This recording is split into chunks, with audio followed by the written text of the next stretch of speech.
সুপ্রিয় শিক্ষার্থীরা, আজকে আলোচনার বিষয় হচ্ছে অক্ষর। খুবই গুরুত্বপূর্ণ, বারে বারে পরীক্ষায় আসে, বারে বারে ভুল করা হয়। আশা করি আজকে কিছু চমৎকার কৌশলের মাধ্যমে শেখানো হবে। এই টপিকটা থেকে যেভাবে প্রশ্ন আসুক আর কোনোদিন ভুল হবে না। অক্ষর স্বল্পতম প্রয়াসে একটি শব্দের যতটুকু অংশ একেবারে উচ্চারিত হয় সেটাই হচ্ছে অক্ষর। তাহলে দুইটা বিষয় মনে রাখতে হবে, একটা হচ্ছে স্বল্পতম প্রয়াস, আরেকটা হচ্ছে একটা শব্দ, আরেকটা হচ্ছে যতটুকু অংশ একেবারে উচ্চারিত হয়। এখন দেখেন, আমরা যদি বলি মামা, তার মানে এই শব্দটা একটা শব্দ পাইলাম স্বল্পতম প্রয়াসে। আমরা মা একবার বলতে পারি, আবার মা একবার বলতে পারি, অর্থাৎ মামাকে আমরা দুইবার ভেঙে ভেঙে মা মা দুইবার বলতে পারি। তার মানে একটা শব্দের স্বল্পতম প্রয়াসে যতটুকু অংশ একেবারে উচ্চারিত হয় সেটাই হচ্ছে আমাদের অক্ষর। এখন যে কেউ পারবে।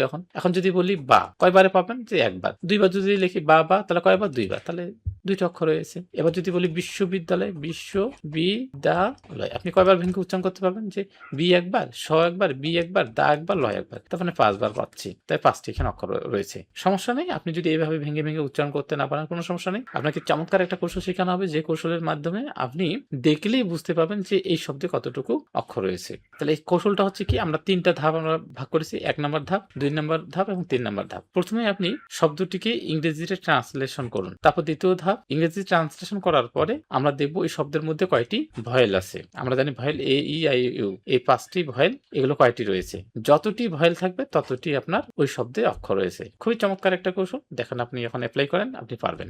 মা, আপনি ট্রান্সলেট করেন মা, এম এ মা। তাহলে মা আপনি লিখছেন, অর্থাৎ বাংলাটাকে আপনি ইংরেজিতে বলবেন মা। তো এবার মা যখন আমরা লিখছি ইংরেজিতে, তখন আমরা কয়টা ভয়েল পাইছি? একটা। তো একটা ভয়েল, তার মানে এখানে একটা ভয়েল। এখন দুই দিক থেকে আপনি মিলান। মা কয়বার উচ্চারণ করি স্বল্পতম প্রাসে? একবারে, মা একবারে। আবার এটাকে যদি আমরা ট্রান্সলেট করি মা, তার মানে আমরা এখানে একটা ভয়েল পাচ্ছি। তাহলে দুই দিক থেকে আমরা এখন শিখে ফেললাম। বাবা, দেখেন বাবা, তাহলে এখানে বানানটা ভুল আসছে, বি এ, বি এ, বাবা। তাহলে বাবা আমরা যখন লিখছি তখন কয়টা ভয়েল পেয়েছি? এই যে দুইটা। তার মানে এখানে দুইটা অক্ষর আছে। আপনি এখন ভেঙে ভেঙে দুইবার উচ্চারণ করতে পারেন, বা বা। তারপর মেয়েরা, দেখেন মে এ রা, তাহলে দেখেন এখানে 3টা ভয়েল পাচ্ছি। মেয়েরা, তাহলে আমরা যখন বাংলা থেকে বাংলিশ করতেছি বা ইংলিশ করতেছি, তখন আমরা কি 3টা ভয়েল পাচ্ছি। তার মানে 3টা ভয়েল, তার মানে 3টা এখানে অক্ষর। তারপর দেখেন বিশ্ববিদ্যালয়, এই বানানটা ভুল আসছে, আমরা বিশ্ববিদ্যালয় ঠিক লিখি, বি আই ডবল এস, বিশ্ব, এস ও, বিশ্ববিদ্যালয়, বি আই বি, দা double D A L O Y. তাহলে কয়টা পাচ্ছি আমরা? একটা, দুইটা, তিনটা, চারটা, পাঁচটা। পাঁচটা পেয়েছি। তাহলে এখানে 5টি অক্ষর রয়েছে। তাহলে আপনার দুইটা টেকনিক আপনি শিখলেন, অর্থাৎ একটা শব্দকে স্বল্পতম প্রয়াসে যতবার আপনি উচ্চারণ করবেন, বি একবার বলতেছি, স একবার, বি একবার, দা একবার, ল একবার, এইভাবেও পারতেছেন। আবার এক্ষেত্রে এটা যদি আপনি ইংরেজি করেন, ইংরেজিতে যা দেখবেন যে কতগুলো এখানে ভয়েল রয়েছে, তাহলে সেখানে ততগুলো অক্ষর রয়েছে। তবে একটা চমৎকার কৌশল মনে রাখতে হবে, দেখেন পাশাপাশি যদি দুটি ভয়েল থাকে, তাহলে অক্ষর গণনার সময় আপনাকে একটি ভয়েল ধরতে হবে এবং একটি অক্ষর সেখানে থাকবে। যেমন কেমন? যেমন দেখেন সুখী, সুখী যখন আমরা লিখছি সুখী, সুখী বানানে দেখেন এখানে একটা ভয়েল পাইছি আর পাশাপাশি দুইটা ভয়েল পাইছি। এখন দুইটা পাশাপাশি ভয়েল পেলে আপনি একটা ভয়েল ধরবেন। তার মানে এখানে আপনাকে ধরতে হবে, তাহলে 3টা ভয়েল ধরা যাবে না, তাহলে আপনাকে এখানে থাকবে 2টা। পাশাপাশি দুইটা থাকলে কয়টা ধরতে হবে? একটা। এই কারণে এখানে আপনার অক্ষর হবে 2টি। তো মনে রাখতে হবে, পাশাপাশি 2টি ভয়েল থাকলে একটা ভয়েল ধরতে হবে। তারপরে দেখেন ভাই, তাহলে পাশাপাশি 2টা ভয়েল আছে, তার মানে একটা ধরবেন, তার মানে এখানে একটা অক্ষর রয়েছে। তার মানে পাশাপাশি 2টা ভয়েল থাকলে আপনি একটা ভয়েল ধরবেন। আশা করি বুঝতে পারছেন। দেখেন উচ্চারণের এককে কি বলে? তাহলে অবশ্যই উচ্চারণের এককে আমরা কি বলবো? অক্ষর বলি। হ্যাঁ, অনেকে এখানে ধ্বনিও বলতে পারে যে স্যার এটা আমরা তো উচ্চারণ মানে তো আমরা ধ্বনি দেখে। হ্যাঁ, ধ্বনি হবে, তবে আপনাকে মনে রাখতে হবে উচ্চারণের ক্ষুদ্রতম একক যদি আসে, ক্ষুদ্রতম একক হলে হবে ধ্বনি।